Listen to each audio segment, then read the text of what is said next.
Ассалаумағалейкум. Бүгін бізде жаңа проект. Біздің үйдің ауданы 14-12 метр болып келеді. Үйдің бізде кіреберісінде сыртта екі есік орналасқан.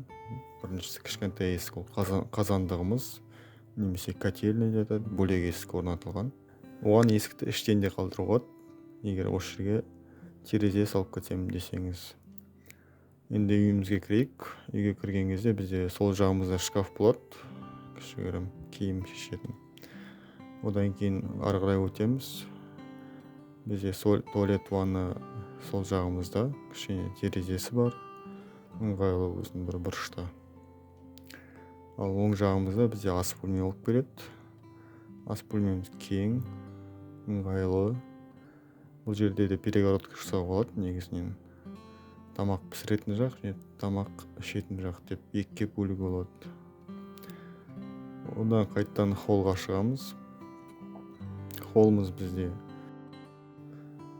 жайлы десек те болады. Үлкен терезесі бар. Коридорымыз жарық болып келеді біздің холлымыз. Бізде холлдың жоғары жағында зал орналасқан. Залымыз кең. Ал холлдың оң жағында бізде спальная зона. Бұл жерде бізде 3 бөлме. Көріп тұрғаныңыздай бірінші бөлме және балалар бөлмесі, үшінші жатын бөлме.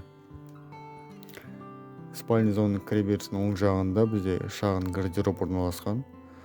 Бұл жерге үйдегі тұрмыстық техникаларды, қолданатын әртүрлі заттарды қойып жинастыруға болады.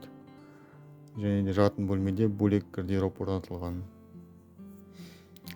Өте ыңғайлы проект, шағындау және төбе материалынан эконом болатын проекттің бірі. Себебі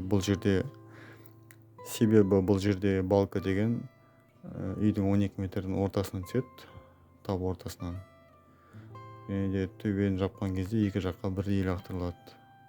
Ағаштар кесілмейді ешқандай. Егер осындай видеолар ұнаса, каналға жазылып кетіңіздер, лайк басып, комментарий қалдырып кетулеріңізге болады. Бәріне рахмет.